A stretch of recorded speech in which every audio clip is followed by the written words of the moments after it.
আসসালামু আলাইকুম systematic math স্কুলের পক্ষ থেকে আপনাদের সবাইকে স্বাগতম। আমি মোহাম্মদ তরিকুল ইসলাম। আজকের ভিডিওতে আপনাদের সামনে যে বিষয়ে আলোচনা করব সেটি হলো গণিতের স্পেশাল কোর্সের সপ্তম ক্লাস। অর্থাৎ আজকের ক্লাসে আমরা অঙ্কের এমন কিছু টেকনিক শিখতে পারবো যে টেকনিকগুলোর সাহায্যে আজকের ভিডিওর যে অঙ্কগুলো আছে এই একই প্যাটার্নের যত ধরনের অঙ্ক আছে আমরা নিজেরাই সমাধান করতে পারবো। চলুন বন্ধুরা দেখি তাহলে।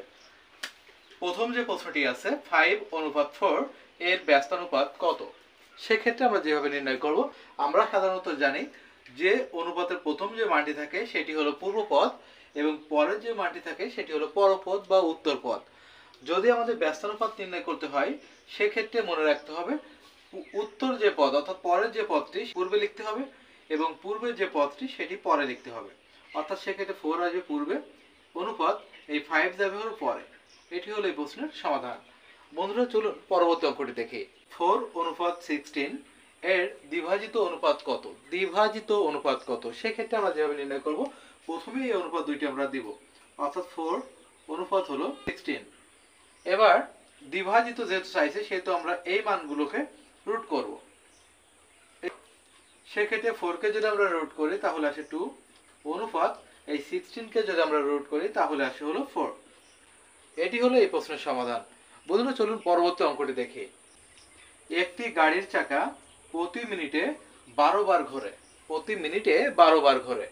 চাকাটি 5 সেকেন্ডে কত ডিগ্রি ঘুরবে? কত ডিগ্রি ঘুরবে? সেক্ষেত্রে আমরা যেভাবে নির্ণয় করব, প্রথমে মনে রাখতে হবে যেহেতু চাকাটি প্রতি মিনিটে 12 বার ঘোরে, যেহেতু চাকাটি প্রতি মিনিটে 12 বার ঘোরে, তাহলে আমরা এই 12 কে ভাগ দিব। যেহেতু মিনিটের থেকে আমরা সেকেন্ডে নির্ণয় করতে হবে, আমরা জানি 60 সেকেন্ড সমান হলো 1 মিনিট, সেহেতু 60 দ্বারা আমরা 12 কে ভাগ দিব। চাকাটি যেহেতু বৃত্তাকার সেহেতু একবার ঘুরলে 360 ডিগ্রি ঘুরবে, সেহেতু এর সাথে আমরা গুণ দিব হলো 360 ডিগ্রি। তার সাথে আমরা গুণ দিব যেহেতু চাকাটি 5 সেকেন্ডে কত ডিগ্রি ঘুরবে সেহেতু এর সাথে আমরা 5 গুণ দিব। এবার আমরা এই মানটিকে কাটবো, অর্থাৎ 12 এই 60 এর ভিতরে যায় হলো 5 বার, 5 আর 5 কাটে, তাহলে থাকে হলো শুধুমাত্র 360 ডিগ্রি। সেক্ষেত্রে 5 সেকেন্ডে চাকাটি ঘুরবে হলো 360 ডিগ্রি। বন্ধুরা চলুন পরবর্তী অঙ্কগুলো দেখি। বন্ধুরা পরবর্তী অঙ্কটি হলো x + y = 12, x - y = হলো 2 হলে xy এর মান কত? সেক্ষেত্রে আমরা যেভাবে নির্ণয় করব, x + y এবং x - y এর মান দেওয়া আছে, সেক্ষেত্রে x y এর মান নির্ণয় করার সময় আমাদের মনে রাখতে হবে যে মান দুটি দেওয়া ছিল এই মান দুটিকে স্কয়ার করে মাইনাস করতে হবে। সেক্ষেত্রে এই 12 কে স্কয়ার করতে হবে, মাইনাস এই 2 কে দিতে হবে স্কয়ার, ভাগ দিতে হবে হলো 4 দ্বারা। এখন এই 12 কে যদি আমরা স্কয়ার করি তাহলে 12 2 বার গুণ হবে, সেক্ষেত্রে এখানে আসে হলো 144, মাইনাস এই 2 কে যদি স্কয়ার করা হয় তাহলে সেক্ষেত্রে আসে হলো 4। 144 থেকে 4 মাইনাস করলে আসে হলো 140 কে আমরা ভাগ দিব হলো 4 দ্বারা। 4 দ্বারা 140 কে ভাগ দিলে আসে হলো 35, অর্থাৎ তাহলে x এর মান হলো 35। বন্ধুরা চলুন পরবর্তী অঙ্কটি দেখি। x + y = হলো 12, x - y = হলো 2 হলে 4xy এর মান নির্ণয় করো, বা 4xy এর মান কত? সেক্ষেত্রে আমরা যেভাবে নির্ণয় করব, শুধুমাত্র এই যে দুইটি প্লাস আর মাইনাসের মান আছে এই দুটি মানকে স্কয়ার করে মাইনাস করতে হবে।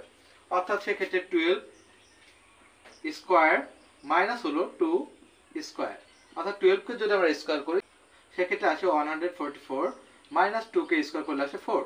144 থেকে 4 মাইনাস করলে আসে হলো 140। এটি হলো এই প্রশ্নের সমাধান। বন্ধুরা চলুন পরবর্তী অঙ্কটি দেখি।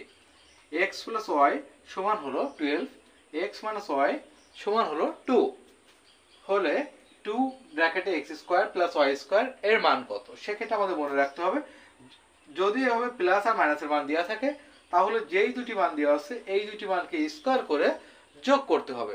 অর্থাৎ সেক্ষেত্রে 12 স্কয়ার প্লাস 2 স্কয়ার, 12 কে যদি স্কয়ার করা হয় তাহলে আসে 144, প্লাস এই 2 কে যদি স্কয়ার করা হয় তাহলে আসে 4। 144 আর 4 প্লাস করলে আসে হলো 148। এটি হলো এই প্রশ্নের সমাধান। বন্ধুরা চলুন পরবর্তী অঙ্কগুলো দেখি।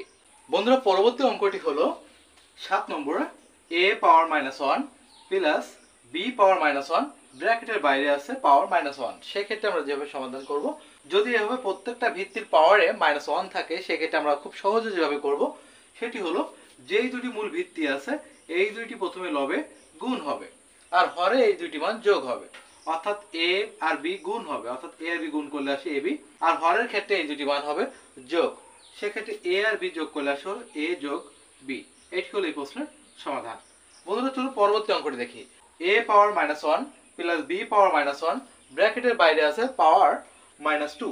সেক্ষেত্রে আমরা যেভাবে সমাধান করব, মনে রাখতে হবে ব্র্যাকেটের ভিতরে যে মান দুইটি আছে এই দুইটি মান, অর্থাৎ এই দুইটি ভিত্তির উপর পাওয়ারে -1 থাকে, সেক্ষেত্রে আমাদের মনে রাখতে হবে যে এই ভিত্তি দুইটি লবে গুণ হবে এবং হরে যোগ হবে, অর্থাৎ সেক্ষেত্রে এ আর বি লবে গুণ হলে এ বি এবং হরে এই দুটি মান যোগ হবে, অর্থাৎ এ যোগ বি। এখন কত হলো, ব্র্যাকেটের পর পাওয়ার ছিল -2, সেক্ষেত্রে কি করতে হবে, এই 2 মানটি এ আর বি দুইটির পরে যাবে, অর্থাৎ এ স্কয়ার বি স্কয়ার। আর এখানে এ প্লাস বি যেহেতু একত্রে, সেহেতু এর পর ব্র্যাকেটে স্কয়ার হবে। এটি হলো এই প্রশ্নের সমাধান। বন্ধুরা ঠিক সেম ভাবে এখানে যদি কিউব থাকতো তাহলে এখানে এই স্কয়ারের জায়গায় কিউব আসতো। বন্ধুরা চলুন এই সংখ্যার মাধ্যমে অঙ্কটিকে দেখি, অর্থাৎ 2 পাওয়ার আছে -1 প্লাস 5 পাওয়ার -1 ব্র্যাকেটের উপর পাওয়ার আছে -1। সেক্ষেত্রে আমরা যেভাবে সমাধান করব, একই নিয়মে প্রথমে এই মূল ভিত্তি দুটি আমরা লবে গুণ করব, অর্থাৎ 2 আর 5 গুণ করলে আসে হলো 10। আর হরে আমরা এই দুটি মান যোগ করব, 2 আর 5 যদি যোগ করা হয় তাহলে আসে 7। এটি হলো এই প্রশ্নের সমাধান। বন্ধুরা এই ধরনের অঙ্কগুলো আপনারা এই প্যাটার্নে করতে পারবেন। চলুন পরবর্তী অঙ্কটি দেখি। বন্ধুরা এই অঙ্কটি সর্বশেষ অঙ্ক এবং খুবই গুরুত্বপূর্ণ একটি অঙ্ক, এবং এই অঙ্কটা বিভিন্ন প্রতিযোগিতামূলক পরীক্ষাতে খুব বেশি এসে থাকে। চলুন দেখি।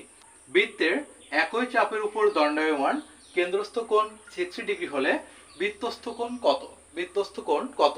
সেক্ষেত্রে আমাদের মনে রাখতে হবে এই একটি বৃত্তের এটি হল কেন্দ্র, এই কেন্দ্র থেকে যে কোণটি উৎপন্ন হবে সেটিকে মূলত বলা হবে কেন্দ্রস্থ কোণ, অর্থাৎ এই কেন্দ্র থেকে যে কোণটি উৎপন্ন হলো তাকে বলা হবে কেন্দ্রস্থ কোণ। আর এর বৃত্ত থেকে যে কোণগুলো উৎপন্ন হবে সেগুলোকে বলা হবে বৃত্তস্থ কোণ। আমাদের মনে রাখতে হবে এই যে কেন্দ্রস্থ কোণ আছে, এই কেন্দ্রস্থ কোণ হবে বৃত্তস্থ কোণের দ্বিগুণ। কেন্দ্রস্থ কোণ যদি দ্বিগুণ হয় তাহলে বৃত্তস্থ কোণটি কেন্দ্রস্থ কোণের অর্ধেক হবে। যেহেতু এখানে আমাদের কেন্দ্রস্থ কোণ দেওয়া আছে 60 ডিগ্রি, তাহলে বৃত্তস্থ কোণ নির্ণয় করতে হবে। আমরা জানি যে বৃত্তস্থ কোণ যেটি কেন্দ্রস্থ কোণের অর্ধেক, অর্থাৎ সেক্ষেত্রে আসবে হলো 60 ডিগ্রির অর্ধেক করলে আসে হলো 30 ডিগ্রি, অর্থাৎ সেক্ষেত্রে বৃত্তস্থ কোণ হবে 30 ডিগ্রি।